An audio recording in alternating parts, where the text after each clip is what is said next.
Everything is crazy looking. Oh shit. Thalassophobia, the fear of water, or something like that. Subnautica, one of gaming's most scariest games. I mean, you have creatures such as the Ghost Leviathan, the Reaper Leviathan, you name it. And you know, I might have this fear myself, thalassophobia, so I figured, why not play the game? On top of also 100%ing the game for the first time. So sit back, relax, and enjoy. And you should totally subscribe. So we start this wondrous journey of Subnautica by getting sent down to an unknown alien planet due to our ship supposedly getting shot down out of the sky. Damn. Oh, okay. We do fortunately survive the fall down to the planet, and we are tasked with something a little small, that being extinguishing the fire that is currently in our life pod. Stay. And for the first time, we boot up our PDA, and it gives us one simple objective. To keep you alive. But with that out of the way, I climb out of the life pod, and oh boy, I take a look at this beautiful scenery. Shit looks kinda good. But I'm already quite bored of looking at this, and I dive straight into the water, which actually, this marks our first achievement, being to dive into the water. And then I take about the next 40 seconds of oxygen I have to explore my surroundings. I put a couple fish in a chokehold, and find these things called limestone deposits, which drop things like copper and titanium, which I guess is pretty cool right now. And as I continue venturing forth, I do come across a little cave, which holds our first threat in Subnautica, that being a crash fish.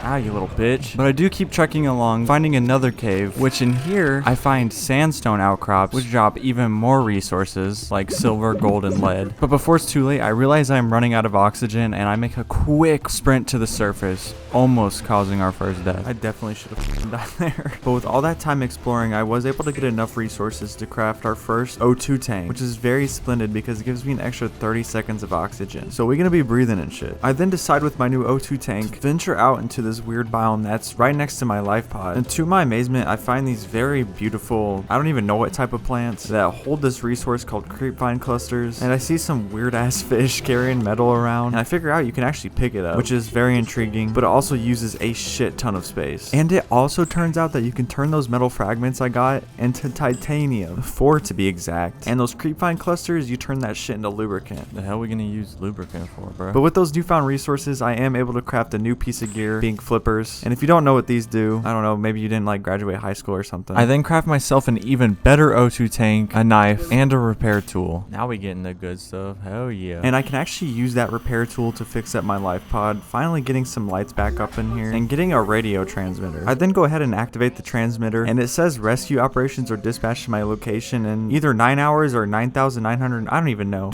Just a lot amount of hours. Yeah, we definitely ain't making it off this rock, bro.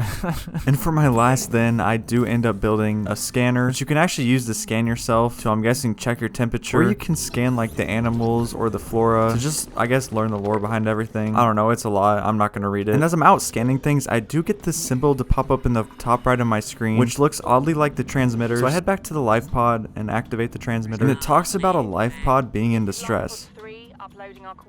So I put on my big boy boots and swim over there, and I do arrive on the scene pretty early, but not early enough. The poor people of Life Pod 3, I guess, died. I don't know. But I mean, we can use our context clues to see exactly what happened. But at least with them dying, we did get a compass unlocked, which is pretty cool. I don't know if it's really necessary right now, but it's something new. And I can scan their sea glide that exploded to, you know, make my own sea glide in the future. And speaking of sea glide, I actually needed to swim around and find these fragments of other sea glides. Alright, bet we can... Was that the sea glide? Wait, did we get enough to make the sea glide already? Which this is actually how you craft pretty much anything in this game, is you scan parts to like anything to either get base upgrades or craft like a Seamoth or a Cyclops, all that jazz. So that's what I spent probably about the next 20 minutes doing. Alright, I'm gonna go ahead and craft up the sea glide and probably the mobile vehicle bay, or the mobile vehicle bay. Should be very, very delicious. And while I get the last remaining materials for the sea glide, I do get this very eerie message saying that the Aurora's drive core has reached a critical state. Warning. Local radiation readings suggest the Aurora's drive core has reached critical state. Quantum detonation will occur within 2 hours. Uh-oh. Which basically means something's about to blow the fuck up. Alright, so kind of crafted everything almost. I almost crafted everything I've wanted. I just need to get that mobile vehicle bay. And it also sounded like the Aurora was about to explode or something like that. It's about to be quite the excitingness. And with my new sea glide, I do get the remaining materials for the mobile vehicle bay. Alright, Crafting this mobile vehicle bay. Let's go. And then I plop that shit into the water. Congratulations. Fancy. But to my surprise, I really don't have anything I can craft with the vehicle bay at the moment because I haven't, you know, scanned anything. And as the day came to a close, I got a new message. Oh shit. In the Aurora's drive core. Scared the shit out of me a little bit, I'm not even gonna lie.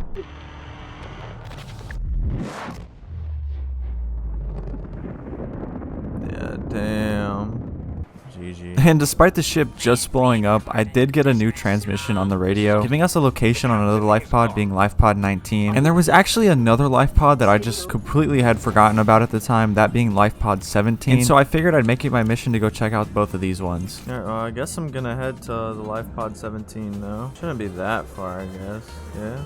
Whoa. Oh, what the fuck's wrong with that one? I end up making it to Life Pod 17, and it's actually in this new biome called the Bloodfield. Damn. It's so pretty, bro. And it is a very beautiful biome with some new, I guess, big old fish. I mean, we see our first Leviathan being the reefback, and it's so terrifyingly beautiful. And you can also pick the barnacles off of it. Oh, what the fuck? You can break barnacles? Oh, what? Which was definitely an interesting find. And actually, right next to the area, I find a piece of, I'm assuming, what's the Aurora? There's a whole ass wreckage right there. And it has a bunch of scannable parts all around it, and I actually find out you can go inside of it. But I'm definitely not ready for this yet, as my oxygen is still only at 100 and whatever, and I do get my first death. Oh yeah, I'm gonna drown. Rip. As I respawn back on my ship, I do come to find I have another radio message. So I go ahead and I give it a listen, and it turns out it's another ship that had somehow found our distress signal. But since we really have no way of contacting them, they can't really come help us right now. But thankfully, they will be chilling out in outer space for another week or so. We got all the time in the world to figure it out. I do make my way back to the wreckage, and I do find a laser cutter, and honestly just a bunch of useless stuff, but I do get a good amount of titanium. And with the conclusion of searching the wreckage, I do decide to head back and craft myself a Seamoth. Now this is a big step in our advancement. It is our first vehicle, and I mean, it does require a little bit of resources, nothing special. I do thankfully have everything I pretty much need for it, and I go ahead and I craft it up. Hey, there's another trophy. Boom, build a Seamoth. Cool. Let's hop in the shizzle for the first time. Yeah, you know what, let's do it anyway. Hell yeah. Ooh, shit's sleek. Wee. Yeah, alright, but before we go to Life Pod 19, I am gonna build a battery for my Sea Glide. And while building the battery for my Sea Glide, another transmission does pop up on the radio, and it's from our beloved rescuers. Play this radio message. Aurora, this is Sunbeam again. We just picked up a massive debris field at your location. We're gonna bring you home. Sunbeam out. I'll bet. At least we're gonna get saved. Hell yeah. Alright, Life Pod 19 time. I just hit a fish. Uh-oh. On my journey over to Life Pod 19, I do come across a few wrecks. Unfortunately, I can't really get into them right now because I don't have the laser cutter crafted, so we'll have to eventually come back to this. But a wreck that's a little bit closer to Life Pod 19 had some pretty good stuff laying outside around that I could scan, such as a thermal plant and a moon pool. Oh, moon pool. Hey, when do I get shit to build a base, man? Which the moon pool, low-key, probably the most goated thing in this game. We do thankfully make it to Life Pod 19, and it's in this very weird little crevice of the ocean. I'd say they landed in a pretty okay spot. I mean, we're almost 300 meters down, so we're getting pretty deep in here, me. But we did find some new ores, such as ruby, which is honestly pretty exciting. I made sure to grab a good stockpile of that. And we also unlock a new O2 tank. What is this? Oh, a new air tank, which is gonna be freaking huge. But honestly, there was nothing much more to do, so we headed back to base. All right, I'm grabbing this and we're dipping though, because I'm about to run out of oxygen. But before I could get too far, I did find this weird looking, I'm almost gonna call it a ventilation system. I don't know. Just one, man, just one. What is that? I get oxygen from this? Don't seem like it. Ow. And once back at the life pod, you'll honestly never have guessed what. We have another radio transmission, this time detailing us about a rendezvous point on a supposed island, which low-key kind of tickled my horn a little bit. You kind of wouldn't expect islands to be in a, you know, completely underwater game, but whatever. Well, I guess we can just go to that over there. Yeah, okay, let's go to the dry land. But honestly, I'm way too curious, so I dropped everything I did and made my way over there. Once arriving, I found out that this floating island was actually held up by these giant floaters, which actually were kind of by my base. They're ancient efficient, I think is what they called them. But this island honestly has a little bit of everything. I mean, there's a bunch of new plants I can scan, trees even, and honestly, a little base left by someone that I'm assuming used to live here a long time ago. Oh, look at that up there. Whoa. And that honestly intrigued me more than the island itself. What did we get to? And I also found another alien thing, which looked like a portal to me. I don't know. I thought this game was about fishes, but I end up making it up to that base up on the hill, and I get to scan a bunch of fun parts. But then I find this very weird message of a different group of survivors that came before us, known as the Degassi survivors. Now, I don't know much yet, other than they lived on this island. But since we did find this base, this is actually another trophy. Funky. I did make my way back to base, and I decided it was finally time to build a base. For the past few days, I've been living in a life pod, and I wanted somewhere cozy to keep my belongings. And I honestly would have built this sooner, but I didn't know that you could build a habitat builder. But I find a nice spot right next to my life pod and start building it. Congratulations. All right, we're gonna put it right here. Hey, build a habitat. Let's go. Big dubs. Now, I did spend the next little bit kind of just adding on to the base. I built a little side, I don't even know what you'd call it, like a side hallway, and then went out and searched for more materials so I could build some solar panels so I could actually get some power in this John. And for once, I actually decorated something too. I mean, I actually wanted to make my house look livable because who knows how long we would have been stuck here for. And I did also build some storage boxes and eventually a battery charger too. So we were living pretty snazzy. And I did make a few more things such as a radiation suit, and I did build a moon pool. It might have flooded my base just a little bit, but we won't talk about that. I also built a little place for a farm, which I don't really have anything to plant yet, but we'll make do with it in the future. And then I did get another transmission for LifePod 12, which was a pretty decent way away. So I said, you know what? Why not go do it anyway? But on my way over to LifePod 12, I did come across another crashed part of the Aurora. And for once, I actually had tools to get inside of one of these things, because the majority of the time the doors are laser shut. And, you know, I don't find a whole lot, just a bunch of little scannable stuff, which gives me a decent amount of titanium. Then I hit the road again because LifePod 12 is still waiting for us. I do eventually find a biome that I haven't came across yet, which was, it looked like a bunch of mushroom things almost, and with some pretty cool creatures such as a ghost ray and another one of those weird alien vents that I came across a little bit earlier, and some Cyclops parts, which is pretty cool. I do make it to LifePod 12, and I get a pretty cool item called a repulsion cannon. Don't know exactly what it does yet, but I do head back to my base, and I park my Seamoth in my newly built moon pool, which, I mean, the shit looks pretty snazzy. And do you remember earlier when I talked about making the radiation suit? Well, this is for one particular reason. We're gonna go into the Aurora. I know, it's a pretty spooky area over there. Reaper Leviathans do tend to crave around these parts, but we're on one mission, and that mission is to fix the drive core, which this is the next achievement that is on my list. And I think this is a part of the story-esque option you can do, not sure. So I do hop in the whip and make my way over to the Aurora. You know, you get pretty close because this water gets, I'm assuming it's like almost radiation in the water. I could be wrong. I don't really know. And I do find a random life pod just kind of floating in the water upside down. And honestly kind of sucks for this guy because this would have been an awful way to die. But I mean, I do get a creature decoy. Pretty snazzy. Don't know what it's for yet. But we do make it to the front of the Aurora, and we get this very beautiful message. Life form readings in this region are sparse. The Aurora's radioactive fallout will have devastating effects on the alien ecosystem if not contained within the next 24 hours. But to be honest, this journey is short-lived because you need something to get these objects out of the way of the door. So I quickly go back home, make it, and then come back.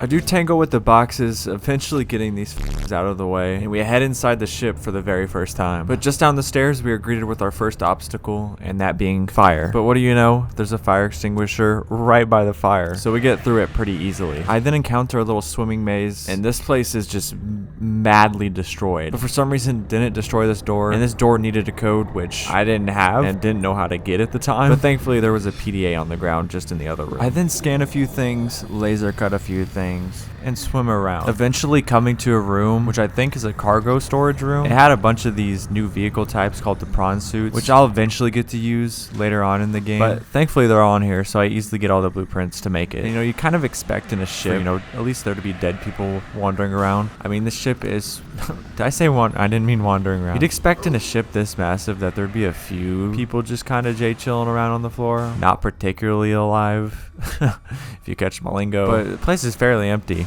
I mean, the food storage closet, pretty much completely stocked with food and water. I mean, I'm not just gonna leave it laying there, so of course I pick it up. I do keep hustling and tussling it through this Aurora, finding a very nice and scrumptious locker room, an elevator, and then lo and behold, the reactor room. And I don't know if somebody was feeling generous, but they left the Cyclops efficiency energy thing just kind of chilling there. I mean, no one else is gonna need it, right?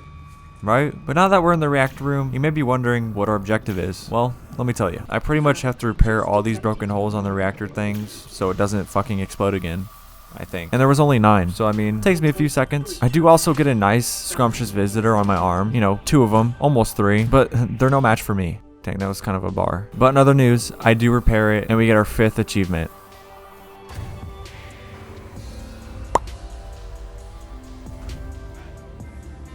I do make my way back through the Aurora and over to this hallway that had a locked door. I don't know what cabin one's hiding, but I wanted in there. And thankfully the code was decently easy to find. We get some pretty decent stuff out of here. Nothing crazy though. But then I come across the captain's quarters. Now some of you might hate me. I may have made some mistakes. I thought I couldn't find the code at all in this place. Like I was just completely lost or something like that. So I looked it up. And yes, I did get into the captain quarters, and yes, I did get spoiled something about an escape rocket. But we'll just keep this between me and you. I do eventually make my way out of the Aurora, and I start to head home. But not long after, I hear a weird growl in the distance. And I'm a little curious cat, so I wanted to go check it out. Now thankfully, I didn't have to drive too far to find the second biggest threat next to a crash fish. I mean look, it can go underground. But to be honest, he didn't seem like a crazy threat, so I just decided to leave. Once arriving back at base, our good fellows on the local Sunbeam sent us another message. This is Sunbeam. You know Aurora. We're from a little transgov on the far side of Andromeda, and we have a saying there. There's no bad without the good, no good without the bad. And yeah, I think that means we're getting off this planet. Maybe not anymore because I found that Neptune rocket. Sorry again. And then I take a little break for a moment. I look at my surroundings. Hey, how are you? How you been? You should definitely subscribe if you haven't yet. I do have another life pod I can actually go and visit, so that's what I tasked myself with doing. Upon arrival, and I know this guy might be dead, but he could have left me a little something like the other ones. I mean, the only thing I garnered from this was apparently getting bacteria levels rising in my system. Thank you. I really do appreciate it. That one person of life pod 13. But since I'm out here anyway, I might as well explore because I feel like I haven't really done that just yet. And I shit you not even like 5 minutes into exploring, I come across probably one of the weirdest fishes I've seen yet. This thing was called a warper. It was almost like a mixture of an octopus, a praying mantis. Sorry, I might have said that wrong. And maybe something else. I'm not so sure. I do end up coming across the wreckage that I'm pretty sure I decided to come back to because before I didn't have a laser cutter. I don't end up coming across really anything good in here other than a lightweight tank, which I'm pretty sure I already got at the time. But here's what we're really here for. Right next to this wreckage is a giant hole that leads into this weird biome. So I say, screw it, I'm gonna go down here anyway. And it's this really pretty purple, almost mushroom-esque biome. And just so I don't forget this in the future, I do toss a beacon down. And I also get told that there's an artificial structure down here somewhere. So maybe, just maybe, we'll find another one of those Degassi bases. I do find these weird little platforms definitely built by somebody that did live here. And I did find these teethless worms. Well, they were actually just called crab snakes. I mean, one even gave me a really cool smooch. Why do I say it like that? I do end up finding the base, and I quite quickly get a lot of stuff unlocked, like this water filtration machine and a nuclear reactor. But to be honest, there really wasn't anything else crazy here. And now I'm also going to say this as well. I did end up forgetting to pick up a PDA, which would have helped me lead myself to the next location. And we also got another trophy. There was a few new plants that I could scan, and also some new ore called magnetite. But other than that, we were pretty much done with this expedition. So your boy headed back to base. Now, once arriving back at base, I wanted to actually build a modification station, which this will allow me to make even higher-esque upgrades to myself, which I didn't know that at the time until I did a bit of reading. So I spent a good little bit just kind of getting some resources outside, but it didn't take me too long and I was able to craft this thing right up. And I mean, you got things from like new air tanks to different types of masks to even modules for your vehicles. And the first upgrade I did was make my knife a thermo knife, and I could pretty much hit fish and it will pretty much cook them, which would honestly save me a lot of time. I also craft better fins just for the extra speed boost, and then I activate the radio. Aurora, we're approaching the planet now. We have a landing site for you that's, well, it's better than the alternatives. We've sent you the coordinates. It'll take us a couple of days to align our orbit. We should be able to establish direct contact with you during that time. Then we're coming in to get you. Cross your fingers, the weather holds. Don't leave us waiting. So yeah, the Sunbeam is finally coming to our rescue, and the location is on this supposed other island. And yeah, you are seeing that right. That is a nice 40-minute timer. Of not in-game time, real life time, which who has the time for that? But I say whatever, and I make my way over there. And I actually come across a new biome on my way over there, and it was a bunch of floating islands. And it even had this new enemy called a bone shark, which I don't even think it was an enemy. I don't think it attacked me once. But this place was really, really cool. I mean, it had a bunch of these little floating islands that had little cave networks in them, and I got a lot of cool resources out of it. And I was also tempted just to see how far I could go down. I did come across this glistening peeper, and upon scanning him, he had some enzyme 42 shenanigans going on in him. Don't really know what that's about. But I do also find a wreckage on top of these floating islands, and since, you know, I still have to wait another 30 minutes, I might as well explore it. And I actually get some pretty good stuff, like a prawn grappling arm. In one of those little data boxes, I get a Cyclops fire suppression system, which I'm assuming will be good in the future. Not right now. And then I just kind of swim around for a little bit, scanning little scannables. And picking up new resources like diamond, which isn't new, and ruby, which also isn't new. But getting my fill, I decide to finally head to the Sunbeam landing site. And just as we get there, we get another funny message. Detecting massive energy signature in the region. Cannot identify. Now, who knows what this could be? I mean, it could be your mom. I'm so funny. But to my surprise, it was actually this giant alien tower that kind of looked like one of those like ventilation systems slash that one portal we found one time. But before I get any further, I get distracted by a little cave that's in this mountain area, and I get loaded up on resources, like a lot of good resources. And I do have to make a trip back.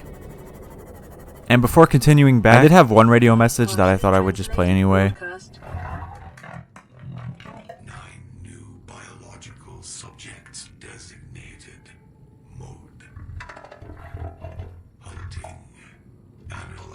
And it was almost enchantment table language. Don't really know what this is about, but hey. But I do make it back, and I head up to the weird tower, and a little thing pops out for me to put a purple tablet in, which I actually found one of these back when I was at the Degassi base, the first one. So I'm able to access this building. And for the most part, it's kind of bland, just a bunch of arches and whatnot. And I do come across a terminal, and I get some sort of data. I don't think I actually read it at the time, so I don't even know what it is. And I do reach one part where my PDA tells me to do something. Your best probability of interfacing with this facility is achieved by accessing the control room in the lower section. And then I also get another trophy. I do, however, find this weird pedestal with this green cube called an ion cube, still having no idea what the fuck it does. And then I find a really trippy elevator, which got me feeling some type of way. And upon getting down there, I find a pool, another one of those ion cubes, a portal, and this weird like museum-esque room with another purple tablet, mad respect, and this thing called an alien device, which this was the one thing I actually read because it said doomsday. This little heebie-jeebie blows up planets, so I don't know what these aliens are doing. Sussy. I do find another door that I am able to place this new alien tablet on again, and I come across this weird machine, and I'm able to interact with it.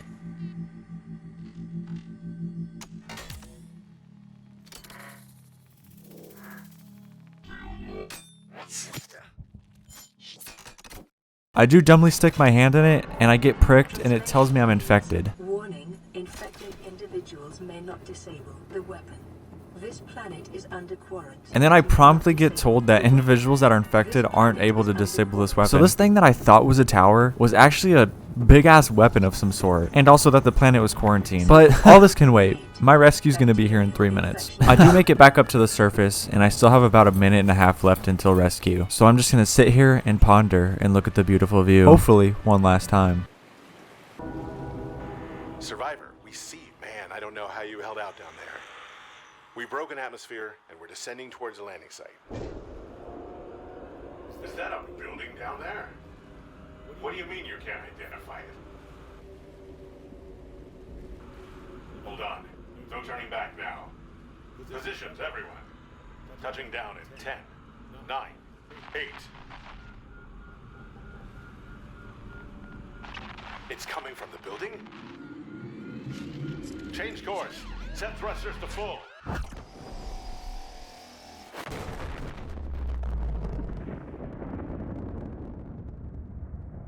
Our saviors were unfortunately killed. But since we're pretty much stuck here permanently now, we can actually get a little bit cozy. I do make it back to my base after that disastrous adventure and get to work on crafting some new stuff up. One of the first things I wanted to actually make was a new depth module for my Seamoth and a modification station. That way I can, you know, customize my Seamoth and make it look beautiful. I mean, it went from this to this. And of course your boy's gonna call it Toasty. I then add on to my base, making a whole new upper area of my base and making my own bedroom. Because like I said, we do gotta get a little bit cozy here. And this was well over an hour of my time. So by the time I was finished, finished, I was ready for some more story content. And our next objective took us to a place of utmost certainty. I think that's how you say it, I'm not so sure. On my travels there, you pretty much come up to this almost wall and you come up to these weird pillars that pretty much shoot straight down. And it is decently far down, 500 meters to be exact. And I come to a place thinking that this was it, but it turns out it was in this hole. Like these people built in a hole. I don't know why.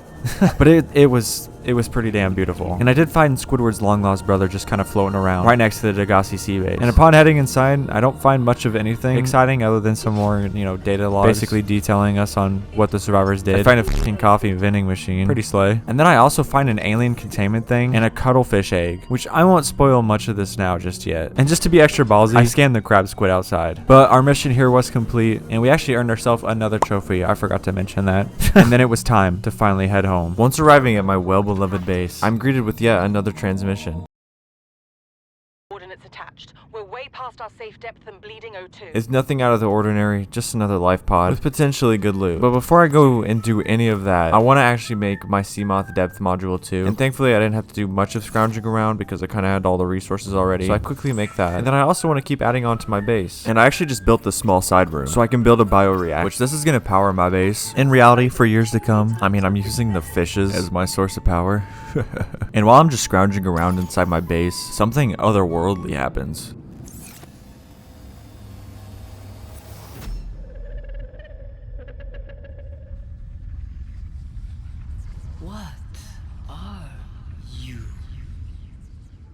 What the fuck was that? That scared the shit out of me, bro. But now that we're done with that, it is time to actually go back to finding that life pod. And this life pod ends up being in the butt fucking nowhere. Pretty far down too, actually. As I do get a little bit closer to where I'm trying to get, I do come across what I think this is our third Leviathan so far, that being a sea strider. They're pretty harmless. They just be walking and shit. They ain't trying to bother anybody because they low-key kind of chill. I also find another wreck of the Aurora. Nothing really special inside other than a Cyclops sonar upgrade thing. And then I also find another wreck not too far from here as well. Once again, nothing very interesting inside. But I do continue my journey over to Life Pod 2. And the deeper I get, the darker it gets, of course. And I actually come across this strange, I want to say biome. I have no idea. It looked like sap, but it ended up just being blood oil. Took up a hell of a lot of space in my inventory, so I was only able to take a few. And I also find a new type of mushroom called a deep shroom. Not sure what it does yet, so I stocked up on them because I don't really want to make a journey back down here for a while. And while I'm down here, I do find this big old opening. And since I'm this far down anyway, I said screw it, I might as well go in here. And it ends up leading me to this very beautiful green river of something. I do get out and explore for a little bit just to see what kind of resources I can get. I do make a new friend. We're gonna call him Ghosty for a little bit. He just be chilling and shit. Very humble for real. And while I'm still exploring, I come across this cool like green waterfall, but I could tell that there was something behind it. So I went behind it, and it ended up being this area where I could breathe and stuff. And it had a bunch of stuff. And it had a bunch of plants. And it had another one of those portals, but no way for me to activate it. I do keep going around this new area, eventually finding myself in this other area of this. I think it's called the Lost River. And I end up finding these big old remains of some old Leviathan that used to live here. Like, this dude is massive. And as I continue exploring, I come across something that blew me away, actually. Do you remember that big old alien facility we saw where the Sunbeam got shot down? Well, there's almost one of those down here. I get a pretty long message about, I guess, what this could be. But before we get any further, I do end up getting a trophy. While I'm in here, I do come across a broken cage. Unfortunately, nothing in here. I do come across a lot of eggs and strapped up animals. And I even come across another cage with this big old, it almost looks like a enlarged piranha. I mean, rest in peace to him because he really had nowhere to go. And I end up coming across this other room, which looks like maybe they were working on warpers here. So this might have been the warpers' birthplace. I mean, I'm sure there was like some sort of lore. I just didn't care to read it, I guess, right now. But then it was time to go. And while I was heading out, I decided just to scan myself because it's been a minute since I've last done this. And it basically tells me that my infection has spread to my skin. To the skin and pool 30 seconds. Medical report recorded to data bank. Oh, what the fuck? Damn, I'm tweaking. But by this time, I was almost dying of thirst, so I tried making it back as far as I can, but I did succumb to my, what's the word? Parchment? I don't even know. But don't fret, I wasn't terribly far. And upon returning back to my base, I decided it was time to build ourselves another vehicle. That being the long-awaited prawn suit. Yep, keep applauding. Or hold your applause, one of the three. This one did require some new fancy resources, such as aerogel, which you needed these gel sacks down in the Lost River, which thankfully I grabbed a few. So being able to craft this prawn suit was easy work. And we do get another trophy. And upon entering this thing for the first time, it was almost kind of like a surreal experience. I definitely felt like I had a decent amount of power, I guess. I mean, I felt pretty safe. I did go ahead and prop it up in my moon pool because I did want to customize it and make it like my Seamoth a little bit. And it did look pretty snazzy. And then I also decided it was time to build the alien containment thing inside my base. And I went and dropped the cuttlefish egg in it. And we'll check back on it in a little bit. But now back to the prawn suit. I did build a drill and a grappling arm. That way when I go deep down, if you didn't know, there's actually like these things I came across one time where you needed a prawn drill arm. So I was gonna go get myself some pretty yummy resources, and the grapple arm would be used for, like, I don't know, grappling the stuff. I also built a lot of more storage boxes on my upper floor because I was kind of running out of room. And your boy, he wanted something a little bit more spacious. Yeah. But I was kind of running low on titanium, so I figured why not take my prawn suit out? We can kind of test out some of the new features. I did make sure to stay in the shallows for a little bit because I wanted to practice this thingamabobber. And then after arriving back at base, it had been a good little bit, so I wanted to check up on my dear old cuddled fish. And he was awake. And look how freaking adorable this little dude is. We're gonna give him a name right now, and you guys might be like, whoa, what is this name? But we're gonna name him Churds. No further questions. or comment, I don't know. But right now our next objective is to find the thermal plant, which is in the same location where I found that, I don't know, poopy green river place. So it's time to roll out. On my way over there, I did come across one of those ores, tested out the drill arm. It was silver, and I actually really needed silver. And I did come across a ghost leviathan. I did want to say hi and what's up. I thought it would be okay if I scanned him. I kind of juked him out a little bit. I mean, look at this, broke his ankles, but he did kill me. And upon making it back, I did finish off the scan, and we made it to the Lost River. And now I ended up finding a spot where this waterfall kind of drops super far fucking down, so I jumped down it, and we were falling for a good few seconds. And on my travels through this place, I did find this very beautiful, it was almost a blue zone of this area with this giant tree and a bunch of those ghost rays. And this is kind of one of the only things I was curious about what it was. So when I scanned it, this is where ghost leviathans come from, apparently. And those right there are ghost leviathan eggs. Kind of crazy. And just right past this, I find almost a lava-esque zone, which thermal lava, this place has got to be near. And I also find some new resource called crystalline sulfur, which I actually needed. And just because I didn't want to come back down here for a while, I made sure to grab a good bit. And there was also kyanite, which looked too good not to take. I made sure to also stock up on a shit ton of this stuff as well. But unbeknownst to me, I was being watched by something entirely dreadful. This giant leviathan ended up being a sea dragon. I did say hi to him for a few seconds. But if it wasn't for him, I wouldn't have found the entrance to the thermal facility. And these aliens actually built it in a pretty decent spot. I mean, it was almost in this volcanic place area. Pretty freaking cool. And hey, we did get another trophy. While exploring the thermal facility, I do come across pretty much another one of those laser grid doors, and I had to insert a purple tablet. Thank the lords I had one of those on me. And upon getting in the room, I'm able to scan a blue tablet and then pick it up. So this is going to be used for something probably decently soon, not too sure. I then find a stack of ion cubes, a shit ton, and then I get met by that ethereal creature. Come here to me. I still don't know what the heck that thing is or what it wants other than me just to come there. So yeah, but I do find another laser door that requires another purple tablet, which I did not have. I didn't even think to bring another one, which is kind of buns, so I can't go in that last little room. So the only thing that's left for me to do is to leave. But on my way out, I actually did find another room. This one having a portal on it. And for once, I can actually do something with it, like put an ion cube in it. So once it's activated, I hop through, and it actually ends up being the portal that goes to the weapon place, which is very, very nice. It means I can quickly go from here to back there instantly. And since I'm back over here, I figured why not just sea glide my way back to my base and grab some tablets. And upon getting to my base, I also decided to make my character sleep because I know that dude was tired after all that. And since I'm here anyway, I might as well just try to get the next achievement, that being the Cyclops. I'm eventually gonna need one anyway if I wanted to go farther down. So I spent the next probably 30 minutes building some extra resource slots, getting enough resources to build the Cyclops. And it required a lot of stuff, specifically the plastel ingots, which you need around 30 titanium per 3. But after all those shenanigans, we do get enough resources to craft a Cyclops. And man, this thing is massive. Look at the size of it. And hey, that is another trophy. I do go ahead and hop in it just to check what it's like. And as soon as you enter it, you're met with some bulkhead doors, yada yada, some storage containers, which is very nice. Bunch of power cell battery locations, a decoy slot for decoys, something. And then I make it to the front and I'm able to customize it, which I quickly do. I name it the Toast Cloud. And then I look out the window for the first time. And it's kind of crazy because we've come extremely far. I also try out this thing called called silent mode. Don't know what it does. I turn the engines on. Shit shakes a little bit. It's pretty poggers in my opinion. I take it out for a little test drive, but like the tiniest test drive of test drives. But after all that, it was finally time to head back to the thermal plant. So I hop in my Seamoth, drive back over to the mountains, and I'm actually able to park it in that pool that I had found way earlier, which is pretty nice. And I head through the portal, eventually making my way back to the thermal facility. And I am actually able to get through the store finally, and I access the data thing in the middle. And this time it details me on a primary containment facility, which is 1,400 meters deep,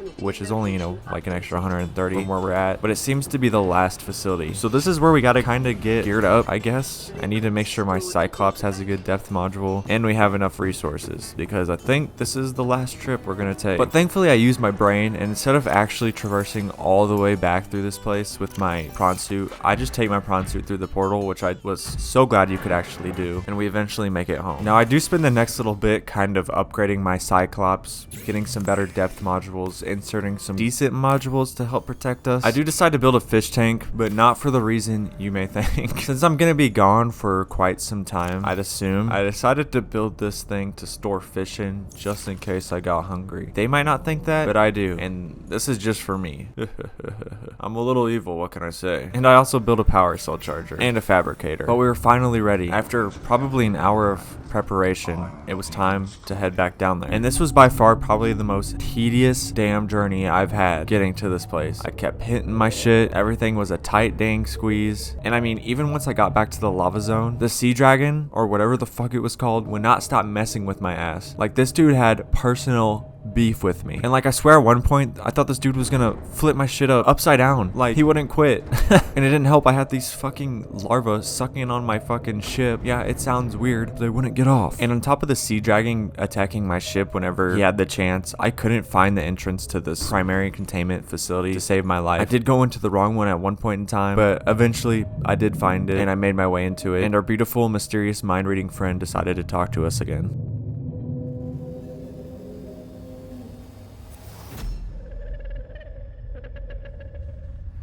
I am what you seek. Want to help you.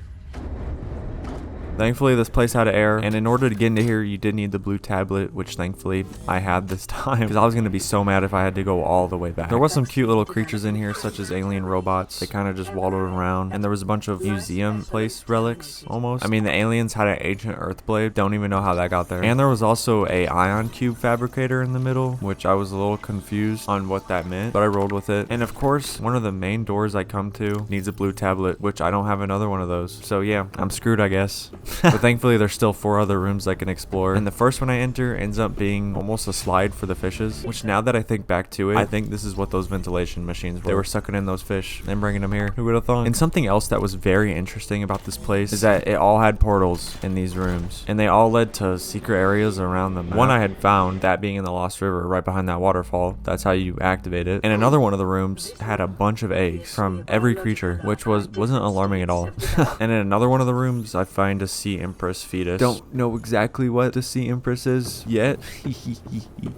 But I decided to go back to my Cyclops to see if maybe I could build a blue tablet, and unbeknownst, that sea dragon had followed me down here, and he starts rocking the shit out of my Cyclops. I had water leaking in, and he was just floating around my shit. And thankfully I had brought some extra power cells, because my thing was also out of power, and with that little bit of power, I was also able to take my prawn suit and drill some kyanite and those ion cubes that were in the primary containment facility and make myself a blue tablet. Like, how clutch is that? And so with all that excruciating pain over, I finally get that door open and head in, and there ends up being this, like, what's the opposite of translucent? I don't know, not clear, what looks like water. So I dive in and I get greeted by, you'll just have to see for yourself.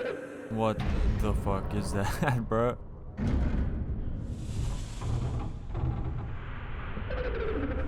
Are you here to play? Others came here once. They built these walls. They played alone.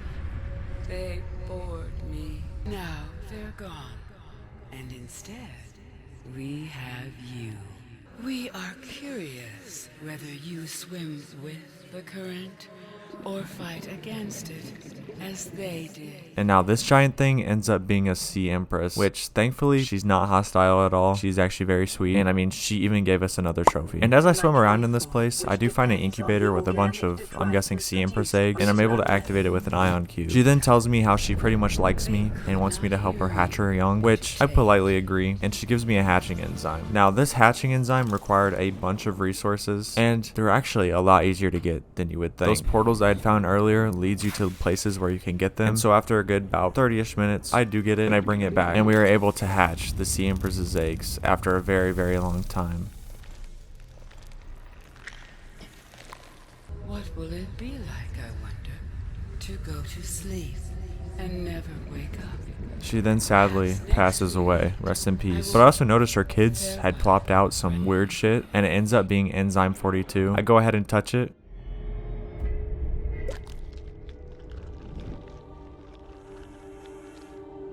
and then gets absorbed into my body. But what comes out of this is it cures my infection, which, psst, another trophy.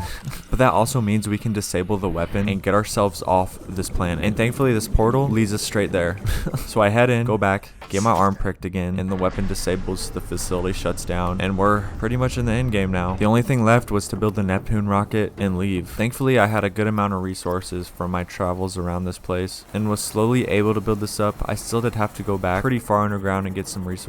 Kinda sucked, but anything to leave this planet. So yeah, it took a while, but I do eventually get it done. But before I could leave, I had to make sure I let my little buddy loose, that being Churds. Although I didn't give him much attention in the short time he was here, I did let him out into the water and played with him for a bit. I said my farewell and let the little guy be there for as long as he wants. I hop up into my rocket, I make a time capsule, I throw in some goodies, take a picture, all that jazz, get that ready, turn on everything, and then we launch. And with that, we blast off into the stars, and we go home.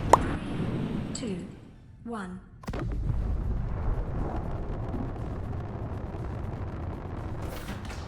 Time capsule jettisoned.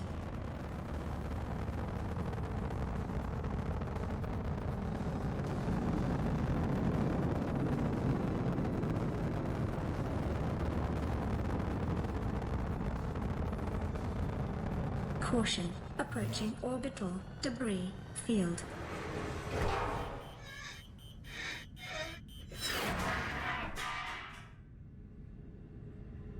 Orbital debris field clear. Performing gravity turn maneuver.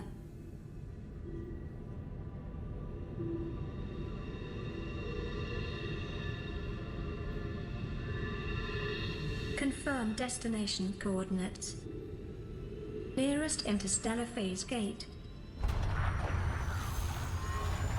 Engaging ion boosters in 3, 2, 1.